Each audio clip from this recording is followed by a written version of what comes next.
I'm an officer in the Navy in our country, serving for the past 10 years. I, 31M, met my wife Jane, 31F, at the Naval Academy where we were both training. She was brilliant, dedicated, and passionate about serving our country. We dated for 2 years before getting married 5 years ago. My mother wasn't thrilled about our marriage from the start. She wanted me to marry my high school girlfriend Sarah, who came from a traditional family and was ready to be a stay-at-home wife. Jane joined the Navy 8 years ago and quickly distinguished herself.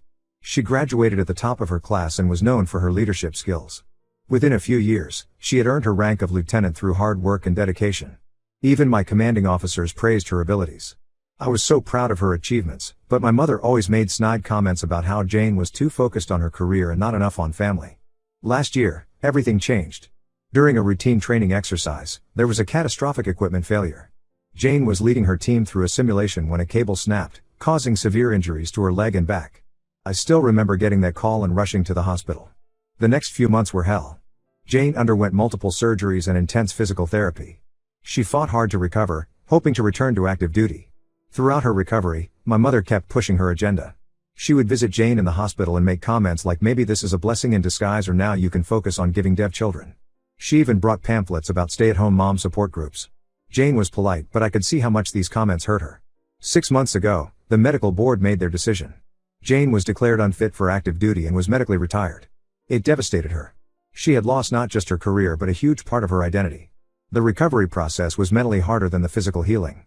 She went from being an active, respected officer to suddenly having to redefine her whole life. Last week, my colleague Lieutenant Raj Kumar announced his wedding. We've served together for 3 years and he's getting married to his longtime girlfriend. The invitation arrived at our house addressed as Lieutenant and Mrs. Dev Maxey. When Jane saw it, she went completely silent. Then she pointed out that according to military protocol, it should have been Lieutenants Dev and Jane Maxey. In our country, retired military personnel retain their ranks. It's a matter of respect for their service. Some officers add retired before their rank, while others use their rank as is. It's a personal choice, but the rank is theirs to keep. Jane has always been proud of earning her rank and wants to be acknowledged by it. I tried explaining to Jane that Raj probably didn't think too deeply about the address. He's been busy with wedding preparations and might have just followed a standard format. But Jane sees it differently. To her, being addressed as just Mrs. feels like her years of service and sacrifice are being erased. My mother, always ready to give her unwanted opinion, found out about the invitation issue during a family dinner last weekend. She went on a long rant about how Jane was being difficult and should be honored to be addressed as Mrs. Maxey. She brought up her own marriage, saying she was proud when people started calling her Mrs. Maxey Sr. Then she started her usual speech about how women in the military lose their femininity. I made the huge mistake of telling Jane what my mother said. Jane reminded me of all the times my mother had undermined her career choice. During our wedding planning, my mother had insisted on traditional vows where Jane would promise to be an obedient wife. Jane had refused, causing the first of many conflicts. When Jane got promoted to lieutenant, my mother didn't attend the ceremony, claiming she had a headache. The wedding is in 2 months and Jane wants me to ask Raj for a new invitation with the correct address. I understand her feelings, but I think it's a bit much. Wedding invitations are expensive and usually ordered in bulk.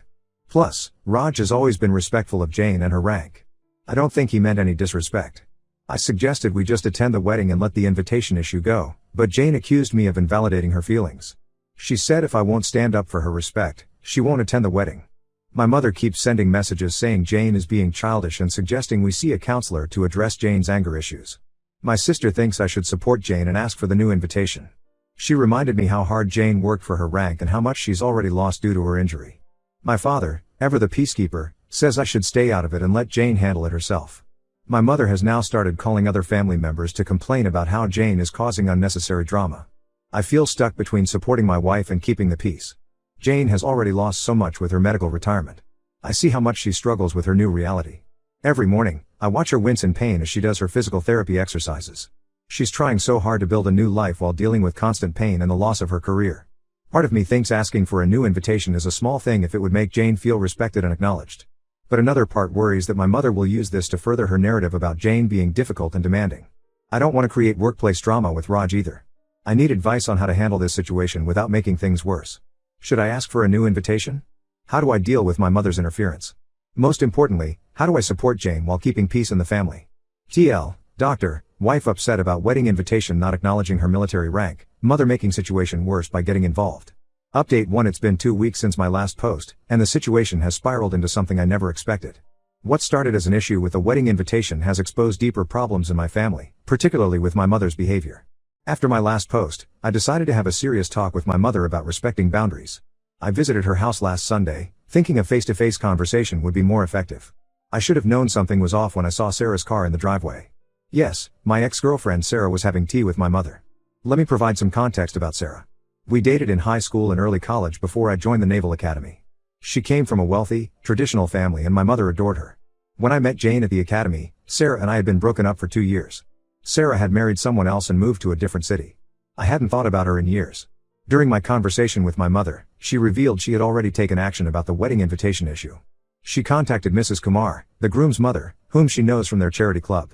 My mother told her that Jane was making unreasonable demands about the invitation and suggested I was embarrassed by the whole situation.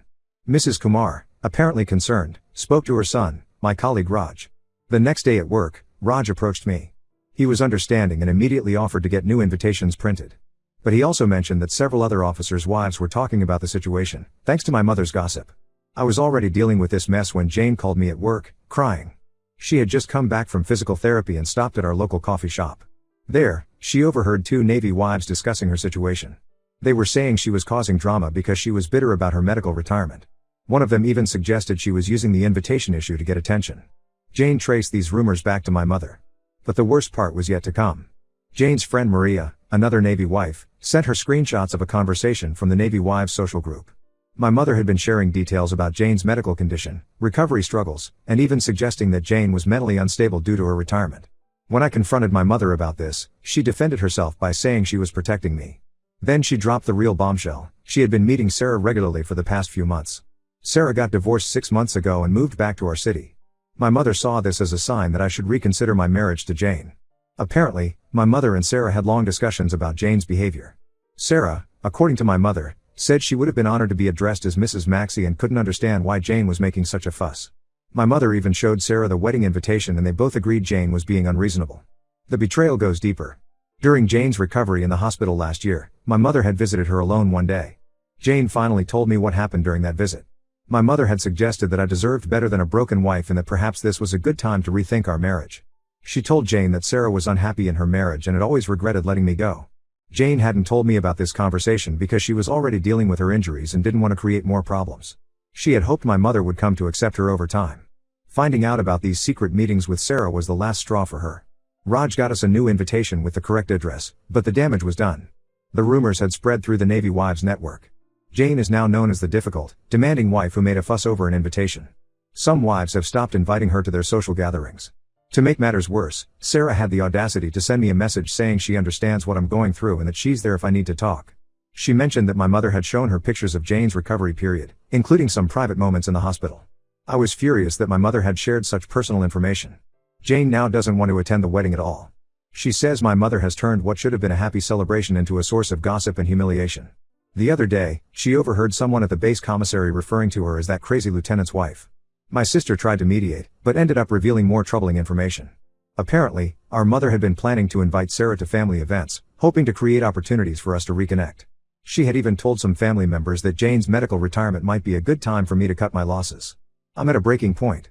Jane is hurt, humiliated, and angry. My mother refuses to acknowledge any wrongdoing, insisting she's acting in my best interests. Sarah keeps trying to insert herself into the situation. And my colleagues and their wives are all watching this drama unfold. Jane has started seeing a counselor to deal with the emotional toll of all this, on top of her ongoing physical recovery. She's suggested we move to a different base after the wedding. Part of me thinks she's right, we both need a fresh start away from all this drama. I haven't decided how to handle my mother yet. Her actions have crossed so many lines.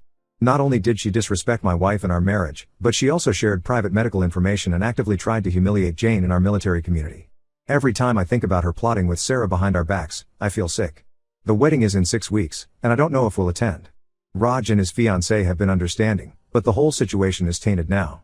What started as a simple issue with an invitation has exposed years of manipulation and betrayal by my own mother. Update 2: the situation has exploded beyond anything I could have imagined. Last week, one of Jane's friends in the Navy Wives group sent her complete screenshots of a private group chat my mother had created. What I discovered made me physically sick. The group was titled Prayer Circle for Dev and Jane, but it was anything but prayerful. My mother had been sharing intimate details about Jane's medical condition, complete with photos from her hospital stay. These included pictures of Jane in her hospital gown, during physical therapy sessions, and even one of her crying after receiving her medical retirement news. I had no idea my mother had taken these photos during her hospital visits. Sarah, my ex, was a key member of this group.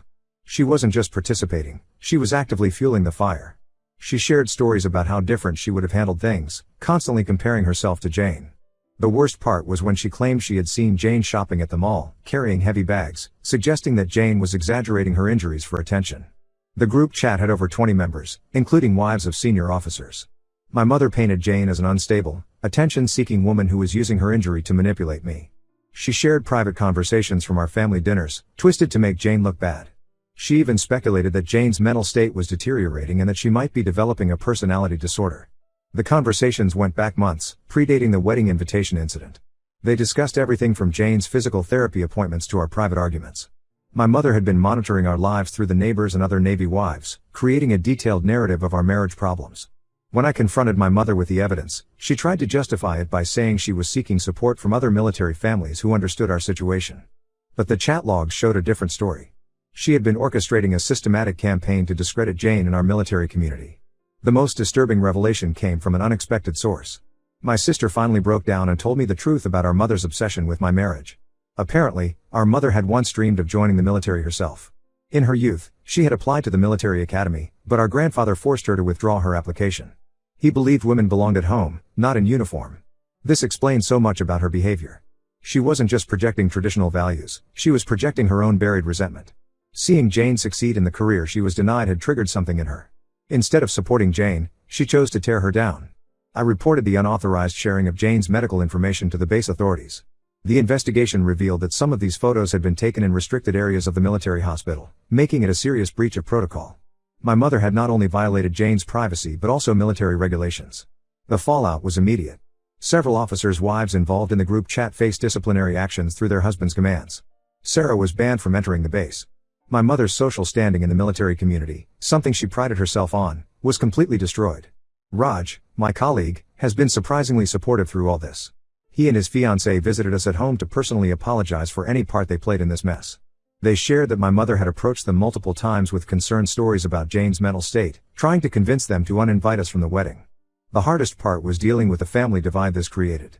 Some relatives sided with my mother, saying I was overreacting and that she was just trying to help. Others were horrified by her actions and have cut contact with her. My sister revealed that our mother had been showing these hospital photos at family gatherings when Jane wasn't present, using them to gain sympathy and paint herself as a concerned mother-in-law dealing with a difficult situation. I discovered that my mother had even started a separate chat with Sarah about helping Dev see the truth. They had been planning scenarios where Sarah could accidentally run into me at various places. Sarah's divorce wasn't as coincidental as it seemed. She had moved back to our city specifically because my mother convinced her there was hope for us. Jane is devastated but handling it with remarkable strength. She says this explains all the strange behavior she's encountered at military functions over the past months, the whispers, the odd looks, the sudden exclusions from social events. What she thought was just post-retirement adjustment was actually the result of my mother's calculated campaign against her. Update 3. It's been 3 months since my last update, and I feel it's time to share how things have settled. The wedding came and went, we didn't attend.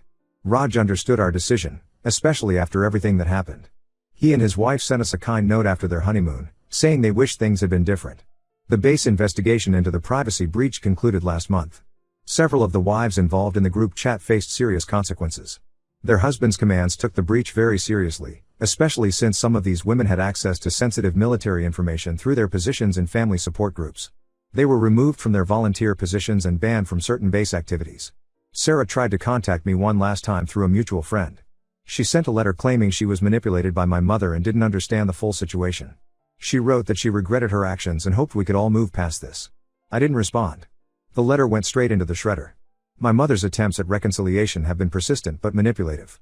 She tried to use my sister as a mediator, sending tearful messages about how she misses her son. Last week, she sent an apology letter, but it came with conditions. She wants us to understand that she acted out of love. She also wants us to forgive Sarah and suggested we all meet for dinner to clear the air. That letter joined Sarah's in the shredder. Some family members think I'm being too harsh. My aunt called last week, saying my mother is suffering and I should at least hear her out. They don't understand that this isn't just about the group chat or the wedding invitation. This is about years of undermining my wife, violating our privacy, and trying to destroy my marriage.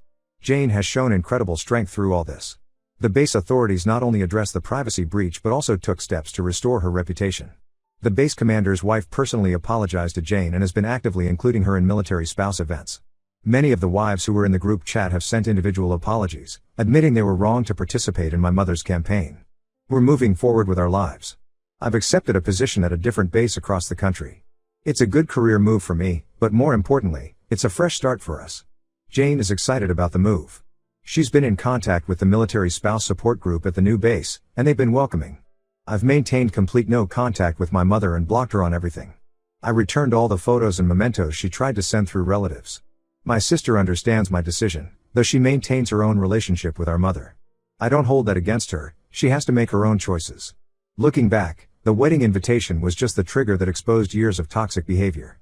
My mother's obsession with controlling my life, her resentment towards Jane's military career, and her manipulation of our social circle, it was all there, waiting to explode. Some people have suggested family counseling with my mother. I'm not interested. Some bridges, once burned, should stay burned. Jane and I are focused on building our new life together. She's started a support group for medically retired service members, turning her experience into something positive. This will be my final update. We're moving next month, and I want to leave this chapter of our lives behind us. If there's one thing I've learned, it's that sometimes the people who claim to have your best interests at heart are the ones you need to guard against the most.